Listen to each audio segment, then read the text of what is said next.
Boa tarde. Iniciamos hoxe unha nova sesión dos Luz do Ateneo coa historiadora, política, escritora e referente feminista, docente tamén, pero sobre todo referente feminista Encarna Otero Cepeda, onde váixenos a falar sobre mulleres en Compostela, conmemorando o Día Internacional da Muller. O título da conferencia é Paseando Compostela coas súas mulleres. Encarna Otero é hoxe unha persona referente na historia contemporánea de Santiago, cidade na que naceu. Desde moi xove destacou no activismo nacionalista que a levou ao exilio a Francia, onde estudiou a carreira de Historia. Cando considerou que as circunstancias políticas melloraran, retornou a Compostela exercendo como docente de Xeografía e Historia no Compostelán IES Eduardo Pondal. O mesmo no ámbito político, desde moi xove destacou no activismo nacionalista. Así mesmo, no ámbito político, ocupou cargos de responsabilidade nos gobernos local e autonómico. Desde 1982 forma parte do Consello Nacional do BNG. Entre 1999 e 2003 desempeñou a vicealcaldía de Santiago, prestando unha especial atención á rehabilitación do casco histórico en relación co consorcio en temas de xénero. Desde 2004 é membro da Comisión de Igualdade do Consello da Cultura Galega. Entre 2005 e 2009 foi directora de Obras Públicas e Calidade de Vivenda da Xunta de Galicia. Recibiu en nome da cidade de Santiago o Premio Hábitat de Boas Prácticas otorgado por a ONU pola protección e rehabilitación da cidade histórica e integración no seu entorno natural. Tamén no 2024 foi premiada pola Deputación de A Coruña co Premio Begoña Camaño polo seu activismo en prol do feminismo, da cultura, valorándolles o seu labor na introdución de perspectivas de xénero na administración pública. E recentemente foi tamén recoñecida co Premio Serenidade da Radio Galicia Cadena Ser, o que dedicou a todas as comadres e as mulleres que acompañaron durante toda a vida, tanto en Santiago como en Toulouse. Colaborou en diversas publicacións galegas como A Nosa Terra, O Ensino, Andaina ou A Festa das Palabras Silenciadas, sempre con artigos referentes á historia das mulleres. E tamén é autora de varios estudios académicos, escribindo varios libros de historia contemporánea publicados pola USC, A Nosa Terra e Galaxia. Tamén escribiu libros infanto-xuvenís e actualmente sigue traballando activamente en numerosos proxectos e actividades. A súa loita por os dereitos das mulleres chega hasta hoxe e deixa pegada en diversas publicacións, entre as que destaco Mulleres en Compostela. Desde aquí quero facer unha mención especial ao seu programa na sección de Radio Ateneo Podcast, que recomendo que escoiten, onde a través da súa voz, as súas investigacións e os seus coñecementos vaisnos descubrindo mulleres ilustres, conocidas e outras máis anónimas que tiveron moita importancia na vida compostelán, desenvolvendo traballos e loitas das mulleres de Compostela. E despois deste breve relato, doulle a palabra a Encarna, agradecéndolle a súa colaboración neste acto e outros nos que lle propuxemos e sempre estuvo en boa disposición. Encarna, moitas gracias. Douche a palabra.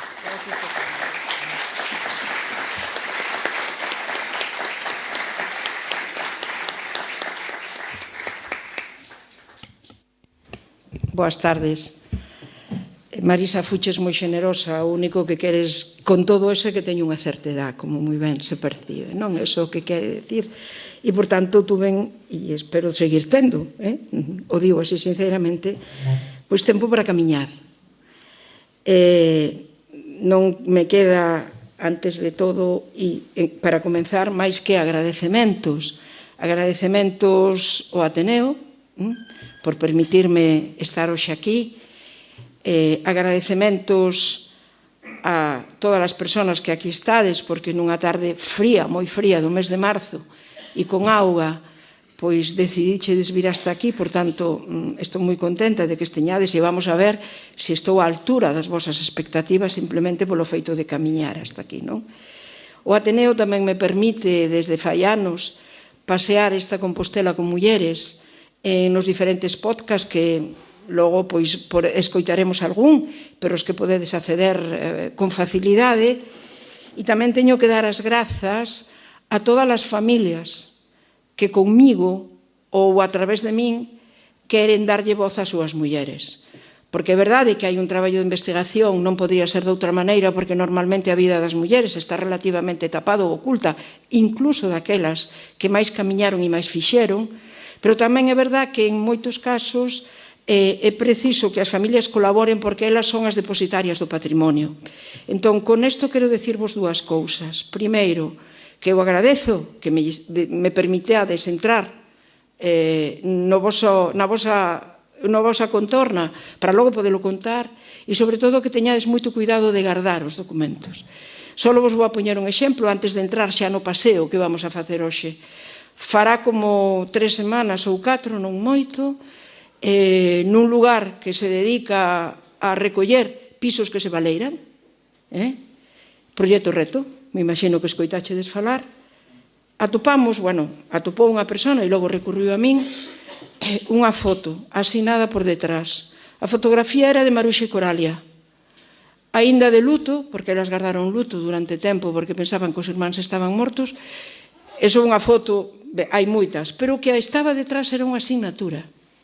A nuestra amiga Maruja e Coralia, donde podemos analizar que eran, primeiro, mulleres letradas, que seguramente escribiron moito, non digo cuaderno rubio, pero algo parecido, e que, por tanto, eso xa nos permite abrir unha nova línea na súa vida que non era tan doada. Por tanto, por favor, as mulleres son as que contan e depositan a memoria, pero ten en conta que iso é un patrimonio riquísimo que nos permite reconstruir a súa vida. Por lo tanto, as familias son moi importantes. E vou a empezar xa a camiñar. Tedes aí atrás as dúas publicacións que o Patito Editorial decidiu con moita xenerosidade sacar sobre estas mulleres. A primeira, como vedes, ten unha escultura icónica de Compostela, que é a que preside a Ferradura sobre Rosalía de Castro, este monumento que se fixo no século XX, a principios de todo, de unha enorme belleza e que tamén é un contributo a esta emigración. Pero segundo, e non por casualidade, escollimos esta portada. E vou xa empezar a camiñar porque queremos reivindicar o mundo estudiantil que Santiago está perdendo. Non é por casualidade que puxemos esta portada escollida, non? Estes dous libros, como é o Patito Editorial, están ilustrados. O primeiro por Luís Ruiz Padrón, a quen vades ver despois, porque o teño aquí, e a Daniel Pagáns, que son dibuixantes, ou sea, dos que participan en Compostela Ilustrada. Por tanto, que cando eu lle digo quero colocar esta muller aquí, ou esta outra aquí, ou esta outra aquí, pola súa trayectoria, inmediatamente a dibuixan de tal maneira. E tamén, normalmente, o libro vai acompañado de planos que logo poñerei ali para que podades leválos, se queredes, porque efectivamente se trata de que este paseo por Compostela non seña só unha cuestión personal da escritora en Carnotero, sino que calqueira o pode facer. É simplemente de que collades o plano, o libro trai o texto, pero mellor algúns textos xa os conocedes, porque as mulleres, ao final, son coñecidas e queremos buscalas, están nos podcast do Ateneo tamén, e, por tanto, é moi fácil facer outro Santiago, outra Compostela, que existiu e que veremos en este momento incluso está cambiada e está oculta, porque está moi cambiada, incluso urbanísticamente, pero iso é lóxico. É lóxico, as cidades mudan, os territorios mudan, pero o que temos é que, a modo de follado, sacar as capas que quedan debaixo, exactamente igual que se fai ca arqueoloxía, se fai cas vidas das persoas. E desa maneira nos aparece a historia interesante que elas construíron, non? Porque estas mulleres, das que hoxe só vou a citar unhas poucas, porque claro, hai moitas, fixeron de Compostela o seu territorio de traballo, de investigación, de estudo. Algúnas naceron aquí, outras non. Sabemos moi ben que Compostela é terra de acollida e, polo tanto, por múltiples razóns, algúnas viñeron aquí, outras incluso estuveron aquí, naceron e logo se foron, pero volveron. Polo tanto, bueno, pois eran mulleres que construíron co seu traballo, ca súa formación e o seu coñecemento, cos seus cantares, cas súas vidas, ca súa capacidade de mudar a súa contorna a través da súa vida, construíron Compostela, non? E o territorio está cheo delas.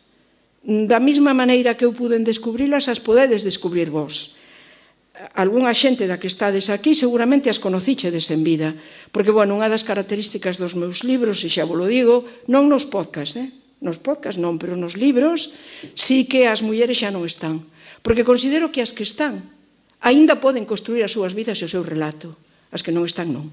Por eso, as escollo a elas, as que xa non teñen capacidade de falar por si mesmas. Mentras se ten esa capacidade, as mulleres temos que coller sempre a palabra. Polo tanto, xa cada unha que o acolla como considere máis oportuno. Pero se, por exemplo, nos metemos no mundo do comercio, que foi e era unha das actividades fundamentales de Compostela, que evidentemente o comercio estaba moi centrado nun ámbito da cidade, que era a cidade murada, porque aí se pasaba todo.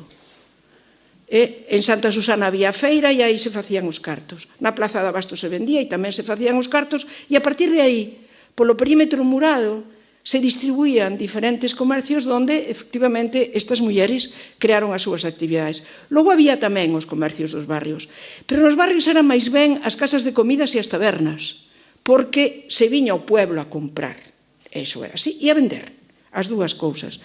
Polo tanto, se nos paseamos pola calderería, pois poderemos atoparnos con Angelita e Vicenta na colchonería, podemos atoparnos con elas, innovadoras como hubo poucas, perteñecentes a unha familia republicana compostelana, os Artime. O seu pai hubo de ser o alcalde de Compostela, o que pasa que a gripe matou-no antes de tempo e, por tanto, non pude ser candidato cando foi López Pol, pero era él o que iba a ser. E Angelita e Vicenta, no seu comercio inmenso, que hoxe é un bar de bocadillos de xamón, sin máis, non só facían colchós na época en que os colchós de lana era necesario facelas, e que innovaron tanto, que non se pense IKEA que naceu nos países nórdicos, porque cando nos anos 70 os estudantes montaron pisos para poder estudar e se liberaron das pensións e dos colexios maiores, os mobres de Bimbio salían dali. E para moitas parellas que iniciaban a súa vida e a súa andaña e que, por tanto, os recursos económicos eran limitados. Como seguramente que moitos e moitas de nós aprendimos a andar naqueles cestos andadores que era unha especie de cancán rígido que nos poñían para que as pernas estuveran dereitas. Bueno, pois toda esa historia, elas a montaron naquela tenda, pero vamos a ver que o comercio de estas mulleres, e así podría seguir pola calderería, logo baixarei pola fonte Sequelo, pero estas mulleres facían destes espacios lugares de comunicación, lugares de transmisión de coñecemento. Como era posible que nos anos 50 ali se venderan medias de cristal? Pois de algún sitio as sacaban, porque estamos falando das épocas da autarquía. Seguramente o Porto de Vigo sabe moito destas cousas, pero se vendían ali, se vendían ali. Igual que pintalabios e logo figuritas do nacimento que antes se montaban nas casas, non? Bueno, pois este comercio era tamén un centro sociocultural, porque se Vicenta coñía a pandereta, a transmisión de cantareiras que, por sorte, este ano se celebra no Día das Letras, ali se tiña. E iso era unha maneira tamén, era unha especie de locutorio para curar a cabeza de moitas mulleres que naqueles anos o pasaron moi mal, para sacar a súa vida pa diante. Si nos vamos un pouco máis tarde, nos anos 70 e 80, e baixamos pola fonte Sequelo, nos atoparemos con unha xanela. Unha xanela. As etiquetas levaban o nome xanela. A roupa estaba galeguizada. E naquela tenda, Aurora Pereira Auricho impuxo moda en Compostela. Auricho que montou aquela tenda porque tiña que sacar unha familia pa diante. 4 fillos, había que sacalos pa diante. Ela iba a ser unha gran dibuixante. Carlos Maside e logo Luis Oane admiraban os seus debuxos. Empezou a estudar música, pero os recursos familiares de o seu pai e a súa nai, o seu pai don Jesús represaliado, a súa nai mestra que traballaba, con 3 fillas e un fillo, non daba para ir a estudar a Madrid. Fixo o examen de entrada e non seguiu. Era unha gran artista e o seu arte, a súa arte imensa, a desplegou nun comercio que permitiu non só utilizar materias primas galegas, o liño, o fío, do Val de San Lourenzo tamén as las, sino que ali a súa mao debuxaba todos aqueles modelos únicos que logo despois costureiras, con aquela tradición compostelana, tede en conta que no século XIX Compostela chegou a ter 200 costureiras indicadas. Por tanto, con todo ese coñecemento, aquela tenda imprimía arte, ademais de cultura, porque a cantidade de cerámica, de cestería, de todo tipo que ali se vendía, e donde era posible atopar a Mercedes Ruibal ou a outras artistas que ali departían con Aurichu, o que ela quería ser e que conseguiu ser cando se xubilou, pintora, deixándonos esa maravillosa obra de O meu Caurel imaginario. Ben, así podría ir por moitas, pero como non podemos ir por todas, pois vou a seguir. Pero hoxe en día, outras mulleres continúan con esta tradición de ter comercio de calidade no perímetro murado. A librería Lila de Lilí, na que Lola Ferreiro impulsou, ela que era unha psiquiatra que estudiara medicina, que se preocupaba da saúde mental das mulleres, que se preocupou tamén da desigualdade e do desequilibrio sanitario que a medicina presentaba respecto das mulleres, Lola Ferreiro apoiou este proxecto desde o principio. E o Ateneo sabedes moi ben, cando se decidiu co 18 de xullo, porque vos tamén estabades nese proxecto, íbamos a lembrar a través de Maruxa e Coralia na Alaveda a todas as mulleres represaliadas no 36, Lola foi unha das que apoiou este mullerenaxe desde o principio. Por desgracia, a vida arrebatouna demasiado rápido, non? E a librería Lila de Lilith, que abriu en plena crise económica, sigue hoxe sendo un punto de referencia para topar ali libros de mulleres, que tanta falta nos fan porque necesitamos referentes que nos alimenten tamén. Un pouco fora murallas, pero no perímetro, ao lado dun edificio do que ora se chama arquitectura brutalista, como se non a coñeceramos antes, decir, que está feita con formigón. Pois Numas nos ofrece, a través dun sistema cooperativo, unha vida cultural intensa que noutras zonas de Santiago se está perdendo. Bueno, pois, en Numas, o apoio ao cinema o fixo sempre María Salvado, igual que a poesía. Esta mestra, tamén arrebatada demasiado pronto por esa enfermedad que tanto diezma que o cancro, María Salvado foi unha das primeiras mestras que, aplicando a Constitución, quitou o crucifixo da súa aula, porque a Constitución sinala que o Estado é laico e confesional, e é necesario cumplir o mandato constitucional. E ela simplemente o aplicou e o fixo. Podíamos continuar ca farmacia de María del Portal Panís, esta farmacia situada perto da Fonte dos Cabalos. Ela, eu a lembro sempre que a bata na porta, a bata blanca posta na porta, donde tantísimas mulleres, e estas cousas hai que contalo tamén, nos anos 70, onde decidían vivir a súa sexualidade con liberdade, tiñan a posibilidade de acceder a métodos anticonceptivos sin receta médica, porque estaba prohibido e era un delito. E ela arriscou a súa profesión para garantizarlle unha calidade de vida e unha felicidade ás mulleres. Sin embargo, non daba pastillas para estudar de noite, porque decía que afectaban o sistema nervioso. Por lo tanto, sabía moi ben a profesión que desenvolvía ela, non? Esta muller republicana que fixo varias carreiras e que definitivamente se asentou en Santiago, en Patio de Madres, igual que a familia de Auricho Pereira. E se nos vamos ás casas de xantares, Compostela é territorio de bo xantar, ou era. Bueno, ahora sigue sendo porque parece ser que temos 3 estrellas Michelin, das quales unha é unha muller, que hai poucas, moi poucas, porque eles se fan chefs, ganan moito diñeiro e fan química, máis que outra cousa, non? Pero é verdad que en Santiago se continuou a transmisión, digamos, deste bo facer da cociña vinculado aos produtos de proximidade que proporcionaba a Praza de Abastos e que sigue promocionando. E as hortas da contorna. De aí entraban mulleres a vender os grelos da Peregrina, as verduras do Val de Santa Lucía e de Marrozos, as patacas da zona do Ulla, é dicir, incluso a froita, que cada vez chega menos, da zona do Pico Sacro. As pavías, as peras, etc. Bueno, todo ese mundo que significa a plaza e a súa contorna, normalmente abastecía as casas de xantares, porque moita xente xantaba en Santiago, porque Santiago era o centro onde se viña a 3 cousas: a feira, o médico e a universidade. Entón, todo ese mundo, maioritariamente tiña detrás da cociña mulleres. Maioritariamente maioritario. É dicir, podemos falar de en torno entre un 90 e un 99%. Consuelo Otero foi unha destas placeiras que no ano 1900 ela pertenecía ao UGT, estaba sindicada na UGT. A maioría das placeiras na época republicana estaban sindicadas ao UGT. No 1936, xunto co seu marido, apareceu tirada, é dicir, asesinada nunha gávea perto de Betanzos. Tiña 32 anos. Ou as leiteiras, como Aurora Liste. En Santiago ainda hai un calexón das burras, unha ruela das burras, que está situada enfrente á fonte de San Antonio. Ali aparcaban. Pero Aurora Liste innovou. Viña en coche. Tiña un 4L, que era no que ela viña, ao principio. Bueno, pois Aurora Liste, represaliada, unha muller comunista moi represaliada, salvou toda a súa contorna e axudou en Calo a moitísima xente a comer, do mesmo xeito que traía xente, o médico escondidos no seu coche, o doutor Baltar, que era que nos atendía maioritariamente, tamén un dos Concheiro, pero maioritariamente o Baltar, non?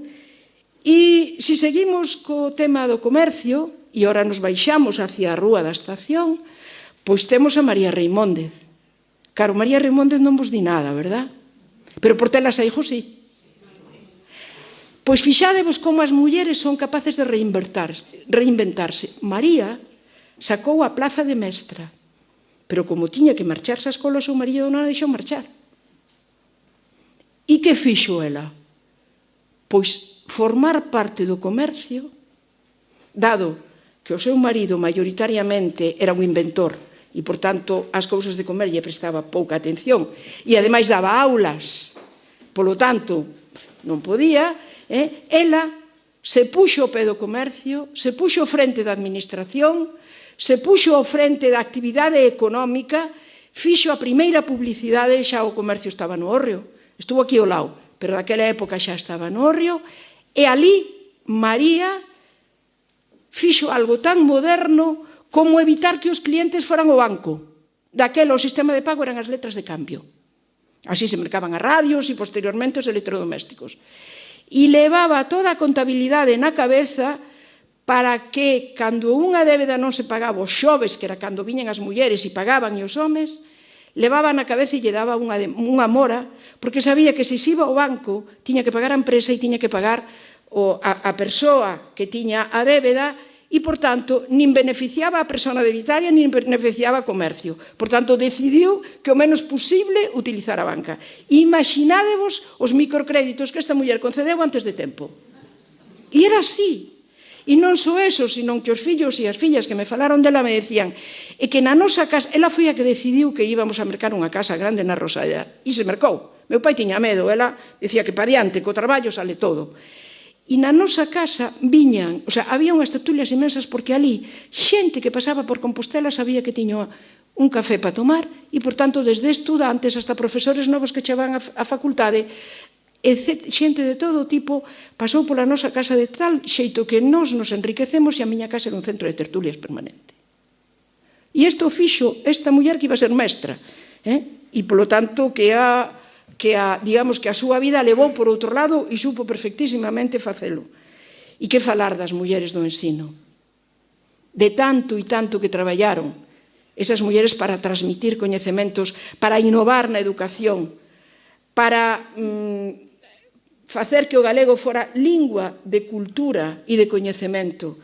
Desde Paz López Facal, que nas respectivas escolas polas que foi pasando, a última foi en Fontiñas, incluso escribiu un conto ca fala da Costa da Morte, de Cee, de Toba, onde ela é originaria, para que os nenos e as nenas souperan, a través dun conto, escoitar un galego diferente ao que se escoitaba aquí. Ou de Pura Lorenzana, esta muller de nós e do Seminario de Estudios Galegos, que efectivamente no 36 se puxo ao servicio do réxime, pero que logo peleou enormemente para que o colexio, o Instituto Rosalía de Castro, estuvera onde está e levara ese nome, e que incluso participou e impulsou a compra da vivenda de Rosalía de Castro en Padrón. Ela, nos anos 50 e 60, fixo todo este traballo. Si temos ganas de cantar e de escoitar música, podemos facelo no principal, pero incluso na Selva Negra. Esa inmensa propiedade que hoxe en día forma parte dos nosos paseos cotiáns e que por ela podemos pasear. Porque María Naveira Lago deu clase na Sociedade Económica de Amigos do País, onde a veces vos reunides ali, ela deu clase de música. Foi a primeira profesora que tuvo a Sociedade Económica de Amigos do País. E Eugenia Ostenberg poñía aulas de clases particulares, porque ela que estudiou en Francia, poñía aulas de clases particulares na Rúa do Vilar, pero seguramente que antes de marchar de Santiago para irse a Coruña, porque o seu marido era o director da Fábrica da Luz, no Principal fixo algún concerto. Ela que esta compositora que compuxo os poemas de Filomena Dato e donde o Conservatorio de Santiago acaba de recuperar parte da súa obra que o alumnado interpreta e toca, porque no Centro Pompidou de París apareceron parte das súas partituras de cando viveu en Niza. Un traballo de investigación que se fixo desde aquí de Compostela para volver a traer a Eugenia Ostenberg a Santiago ca súa música. E claro, deixei a Selva Negra por final, Rosita López Comunión, que nacida en Cuba, xunto co seu compañeiro, que por razóns de coidado se tuvo que vir a Santiago antes de tempo, unha rapaza precoz que con 5 anos xa tocaba o piano, que estudou no Conservatorio de Cienfuegos, que con 14 e 15 anos era unha pianista consagrada xa, que ten que vir a Compostela para cuidar da súa tía, os coidados, que quedou viúda a Librería Galí, e que esa era a súa tía, a Librería Galí era da súa tía, ela se ten que vir aquí a cuidar da súa tía. Se casa co seu home, que tamén nacera en Cuba, analista, ali na Rúa do Vilar tiña o laboratorio de análisis, e como non tiñan fillos, se dedicaron á cultura. Debía de ser un espectáculo nos anos 40 e 50 velos en Santiago vestidos de cubanos, porque vestían de blanco. Naquela Compostela horrorosa, negra, chea de curas, donde chovía máis que agora, con paraguas negros, imaginádevos o que unha parella, un matrimonio que fai cultura, que vai a Portugal con frecuencia, porque el tiña moito contacto con médicos portugueses e que, por tanto, no Museo do Pobo Galego está depositado non só o seu piano, sino en gran parte do seu material, e digo aquí entre paréntesis, merece unha exposición e que esta cidade lle reconoce o seu traballo, e ali hai cantidad de pases firmados polas autoridades franquistas e falangistas para poder ir a Portugal, porque viaxaban con frecuencia a Portugal, non? Que fixeron unha colección pictórica inmensa e, sobre todo, que compraron unha finca para que no verao poidera haber sesións ao aire libre de piano, con unha fonte que hai quen atribúe a Sorei, eso non está demostrado, pero é verdad que esta finca, que ora é pública e pola que podemos pasear, merece tamén que, ademais de que aquel banco corrido e aquela fonte se recupere, que ali teña algunha pegada Rosita López Comunión, porque se dice que hasta ali transportaban o piano e ali tocaba nas veladas, que así se chamaban de verao cando facía bo tempo, para as súas amistades. Polo tanto, xa non é pouco o que nos queda. O teatro, a radio, O teatro con Pili Pereira, que saleu da radio, fixo teatro, anduvo polo mundo e volveu a Santiago a facer teatro outra vez. O Isabelita Carou, que era a voz de Radio Galicia, nos anos 60, nos anos 70. O mundo das fábricas. Santiago foi un centro industrial, ainda é. Aquí tuvemos unha conferencia onde nos explicaron toda a impronta inmensa que ten a industria en Compostela. O que pasa é que está devorada por outras cousas. Pero as fábricas de mulleres que hubo en Santiago, todas desaparecidas, Age, Geifer, Leima, Confecciones Porto, Cuétara, Coipe e Elosúa. Estamos falando de centos de mulleres, por exemplo, Confecciones Porto tiña 200 mulleres traballando. Geifer, Gelaber e Ferrer, na súa época máis grande, superaba as 150 traballadoras.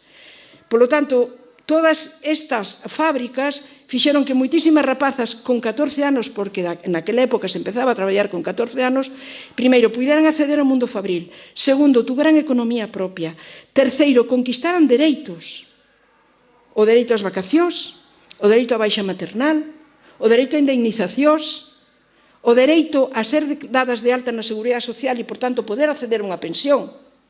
Todo eso, e logo o dereito a recibir un finiquito. Pelearon moitísimo cando todas estas fábricas pecharon pola deslocalización para ter dereito a un finiquito.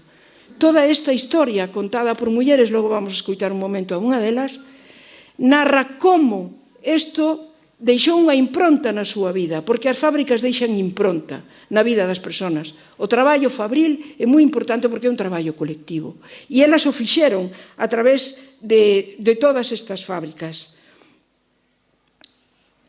E quería, como non, quería falar tamén do mundo da emigración, e unha muller que, por sorte, tivo unha vida moi longa, é un exemplo claro das mulleres emigrantes, das que se fala tan pouco. Luz Andiño, de nai solteira, nacía no barrio de Sar, que sempre tuvo como referencia a súa nai e a súa avoa. Emigrou primeiro a América, estuvo en Argentina, e ali conoceu a explotación, ademais no seu entorno familiar, porque tiña familiares ali. De tal maneira que decidir fuxir e se foi a Francia. E en Francia conoceu todo ese mundo que hai algún filme, o mundo do que chamaban as bonnes, é dicir, as criadas que vivían na sexta planta en condicións inhumanas, con un grifo no pasillo e un váter deses de pé, como antes había aquí nos bares do Franco, para elas, e que coñeceron unha situación terrorífica económicamente. Hubo moitas mulleres que fixeron eso en Francia, sobre todo na zona de París, e que están tan pouco reivindicadas e tan pouco estudiadas, que mandaban o diñeiro para aquí, e iso permitiu a moita xente acceder á universidade, os seus fillos que normalmente tiñan que deixar aquí con aboas ou ca familia. Por lo tanto, todo ese mundo da explotación que a emigración supuxo e que compre telo hoxe en día moi en conta, porque esquecemos que somos un pobo emigrante. O esquecemos tanto que hasta cando chega xente de fora non somos capaces de ver que están sufrindo a mesma traxedia que sufriron as nosas xentes en outras épocas. Ben, pois Luz Fandiño foi capaz de convertir, sendo unha muller casi non iletrada, que non o era, pero moi pouco estudiada, convertir todo ese sufrimento, todo ese mundo de dor e de traballo en poesía. Hasta ten un documental que a nomea como a poeta analfabeta. Ela todo eso o transmitiu en poesía e todas as causas de xusticia humana que vos podedes imaginar foron súas. O feminismo, a loita do povo palestino, a homenaxe a Martí no parque do Restollal, todo o sufrimento do povo cubano por la situación de peche de fronteiras dos Estados Unidos, todo o que queirades, todo eso son as causas que Luz Fandiño abrazou, colleu como súas, e, sobre todo, Luz Fandiño tiña unha cousa maravillosa que lle encantaba traballar ca nenez. E neste momento, unha escola de Santiago quere poñerlle o seu nome. Por lo tanto, xa vai a quedar aí. Para rematar, quería facer referencia a unha muller. Este é o proxecto de Mulleres en Compostela, do que forman parte os libros, porque é todo un proxecto.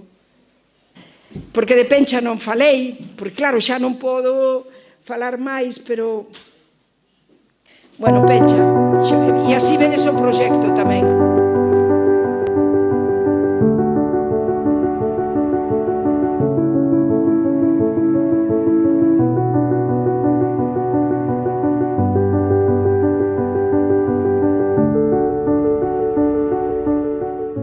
Parque do Restoial.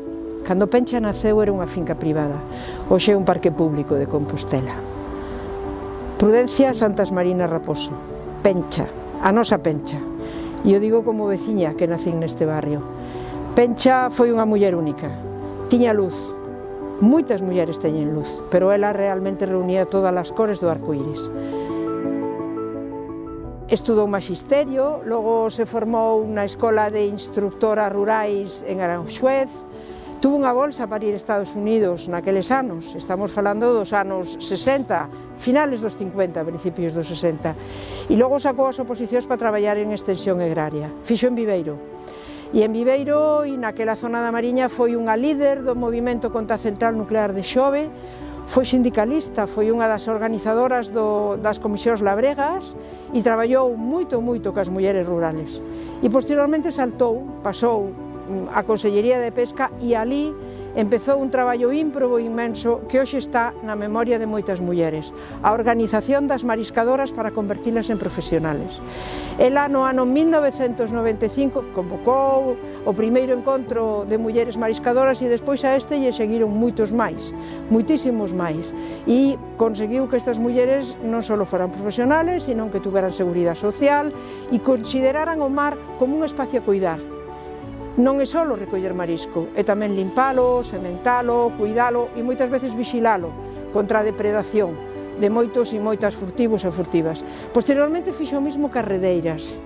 Tamén conseguiu que este colectivo de mulleres se profesionalizara e que foran consideradas tamén como un traballo, porque é moi importante na vida do mar que as redes non só existan, senón que sirvan para recoller ben o peixe. E logo despois de recibir a medalla Castelao no ano 2010 e cando xa estaba na fase de xubilación, xa se retirara do mundo laboral, en varias entrevistas que lle fixeron dixo que o seu obxectivo era traballar con e para as mulleres, sacar todo o que de felicidade as mulleres levaban dentro para conseguir que a súa vida fora esplendorosa. E, efectivamente, a vida arrebatouna cunha enfermedad cando estaba nesta fase, pero Pencha Santas Marinas Raposo sempre vai a quedar na cabeza e no corazón de tantas mulleres galegas que todos os días salen a traballar o mar.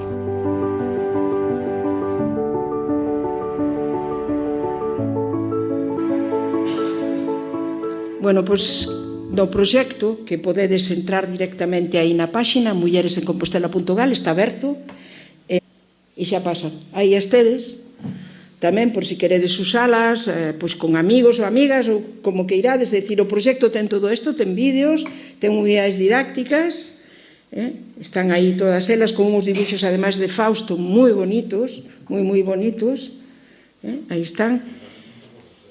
E quería rematar, para rematar, quería falar de outra muller que que empezo o libro, o segundo volumen, empezo precisamente con esa muller, porque este ano se cumplen 100 anos da segunda visita de Ruth Matilda Anderson a Compostela.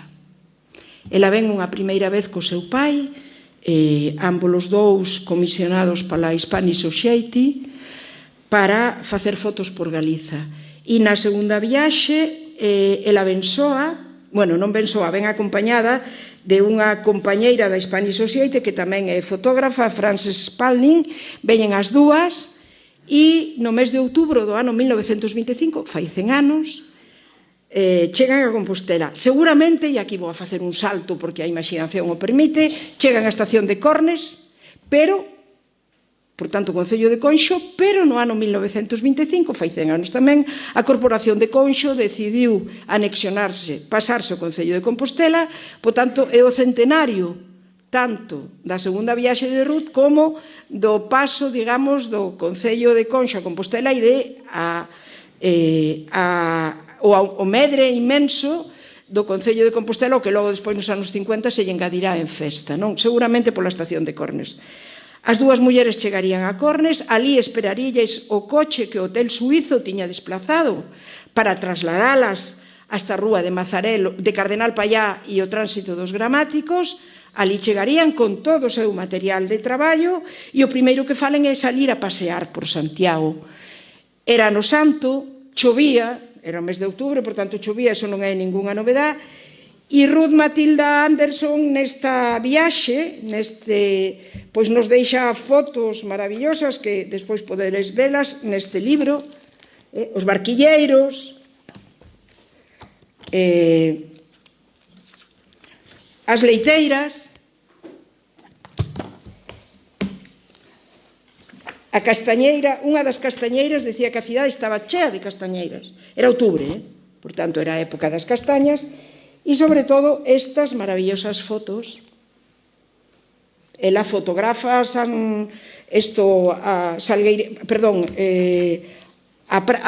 o mercado de Santa Susana porque vai a facer un estudio etnográfico e antropolóxico da vestimenta, dos carros, dos animais, inmenso. E neste diario que escribe, que a Spanish Society publica no ano 1939, recolle todas as súas impresións dos sitios polos que pasa, sobre todo a provincia de Coruña e Pontevedra, porque nesta segunda viaxe só está en Coruña e Pontevedra. O libro se ilustra na primeira páxina con este cuadro de Sorolla, que tamén é propiedade da Spanish Society, porque a Spanish Society lle encargou a Sorolla que fixeran un cuadro de cada territorio peninsular, non? E este é o galego que ali está. Ruth, a parte das súas fotos, compra fotos de varios fotógrafos galegos, por tanto, a Spanish Society, ademais da obra de Ruth e o seu pai, ten unha cantidad moi grande de fotógrafos galegos desta época. Ben, pois, hai dúas cousas que lle quero pedir ao Ateneo, porque tamén vos deixo de ver, xa que me escoitáchedes. O primeiro, este libro se publica en 1939. A primeira persona que fala del no exilio é Luis Seoane. Luis Seoane o descubre en 1950 e descubre que Ruth Matilda Anderson, para vir a Galiza, estudou a nosa historia, a nosa literatura, a nosa etnografía, a nosa maneira de vivir, a nosa maneira de estar. Era unha enamorada deste país. Aquí, cando estuvo en Santiago nesta viaxe, se mete na biblioteca e no arquivo da catedral, porque quere conocer as cantigas, quere conocer o Códice Calistino. Ali está, non só fotografa, tamén traballa no país. E iso que lle permite ter esa relación de amistade para poder fotografar as persoas que fotografa, colléndolle a vida desde a cámara. Cando pasa polas terras de Carnota, as rapazas que lle salen o camiño e lle preguntan, porque claro, imaginadevos dúas mulleres relativamente altas, cheas de cámaras fotográficas, eran unha novedade, tamén hai que dicilo. E as mulleres lle preguntan de onde veñen e elas lle dixen que veñen a Estados Unidos e as rapazas lle contestan, levádenos para lá, que os nosos mozos e os nosos pais están alá e queremos estar con eles. E aquí en Santiago ten unha conversa preciosa con unha das camareras que traballa no Hotel Suízo. Un xoves pola mañán, esta camarera lle pregunta que vai a facer e dice, no, hoxe xoves vou ir a Salgueiriños e dice, pois eu quero acabar rápido de traballar, se fai o favor, almorce rápido, porque o meu mozo vai vir a feira e quero velo, quero estar con el. Entonces, estas son ou a castañeira, que cando vai a falar con ela, lle dice, bueno, e ese fillo que ten aí non ten pai, porque co frío que vai, usted o ten aquí. E a muller lle contesta, para criar un meu fillo non necesito ningún home. Por lo tanto, esta aproximación, estas conversas que ela tiña, lle permitían facer a fotografía que fixo. Por tanto, eu creo que é momento no centenario de que este libro saia publicado en galego. Non é difícil, é simplemente cuestión de poñerse en contacto coa Spanish Society. Aquí en Galicia se fixeron cantidad de exposicións cas súas fotos que todas tiñan permiso. Por tanto, que este diario, porque outras viaxeiras teñen o seu diario publicado en galego, e ela, que fixe un diario que penetra en todo o país, nos seus recunchos máis íntimos de vida, de coñecemento e de historia, non o ten traducido. Por tanto, primeira cuestión. E segunda cuestión, dado que este ano fai 100 anos que Ruth Matilda Anderson veu a Santiago e chegou ao Hotel Suízo, estaría ben que no mes de outubro no Hotel Suízo se puxera unha placa co seu nome. as persoas que ali que son propietarias, que teñen actividade económica no baixo, que é unha muller que ten ali unha casa de comidas, non van a poñer un impedimento, xa hai outras placas, para que Ruth Matilda Aldenson, cando paseemos pola rúa, podamos ver a placa ali posta como corresponde ao traballo que fixo na súa cidade. Moitísimas grazas.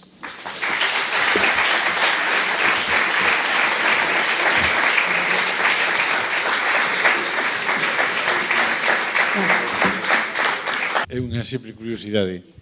Na portada do teu libro aparece unha foto da Facultade de Matemáticas. Sí, vamos a ver. Chamoume a atención. Vale, porque unha das mulleres que está aquí, que pasa que xa é Rosa Basabe. Rosa Basabe, que en 3 minutos, non? Rosa Basabe é unha muller que emigra a Cataluña, ela é originaria de Coruña e emigra a traballar a Cataluña con 18 anos, e volve a Santiago, traballei con ela na librería de Virgondoiro, na plazuela da universidade, ali, traballei con ela, e volve, traballou na librería de Virgondoiro e estuda. Como lle quedaba ao lado da facultade, estuda a carreira de Historia e logo despois saca as oposicións de bibliotecaria e foi a directora da Biblioteca de Matemáticas. Aparte de ser a directora da Facultade de Matemáticas, unha muller moi feminista, moi loitadora, militou no movimento anarquista en Compostela, reivindicaba as mulleres libres que nos anos 30 reivindicaban o nudismo e o cuidado e digamos a natureza e o corpo como un elemento reivindicativo fundamental, e foi unha gran cociñeira. Deixou un libro de receitas que ela facía vinculada xa daquela a produtos da horta. Ela vivía fora de Santiago e tiña unha hortiña, a produtos da horta recolleos directamente, é dicir, era unha innovadora en cociña de proximidade e ademais a partir de produtos de horta, é dicir, non era vegetariana, pero antepuña como cuestión de saúde a boa alimentación, alimentación sana, alimentación de proximidade e, sobre todo, baseada en produtos da horta. Eso que nos dicen agora, seguro que a arquitecta Steele estaría moi contenta de coñecer a Rosa. Morreu moi nova tamén, morreu con 50 e pico anos, ainda non chegara aos 60, como consecuencia dun cancro tamén. Por eso está ela. E, bueno, eu cando estes dibuxos de Daniel Pagás me dixen, mirade, vamos a poñer a Facultade de Matemáticas, porque eu creo que hai que reivindicar que os estudiantes teñen que ter o dereito de poder vivir en Santiago se queren.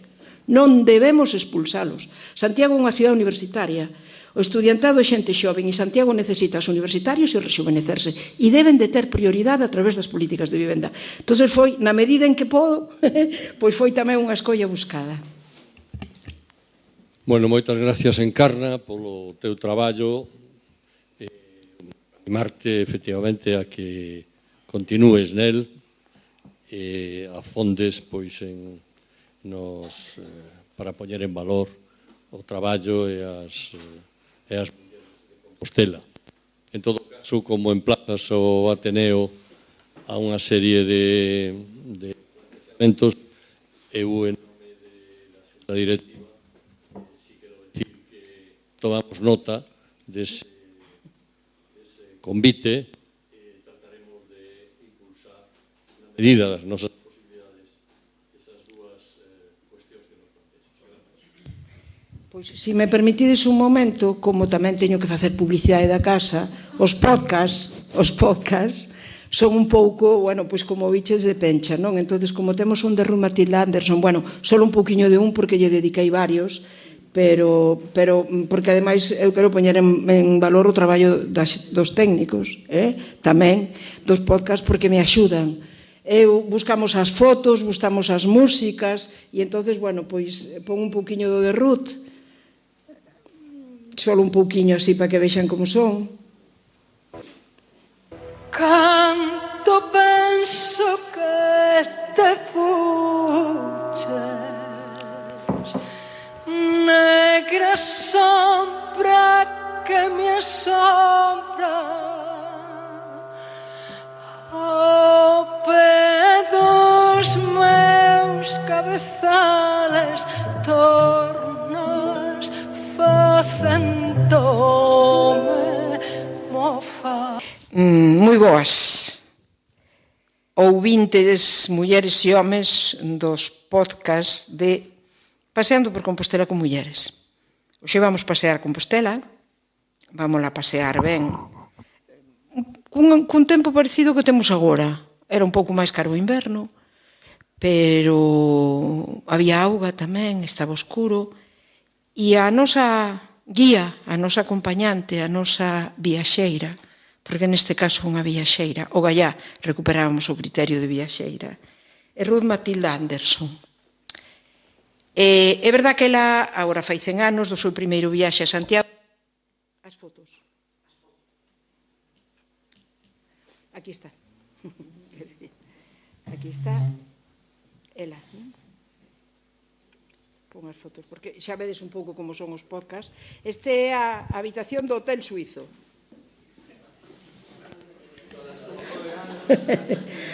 Aquí está a castañeira. Aquí están as leiteiras. E, bueno, logo están...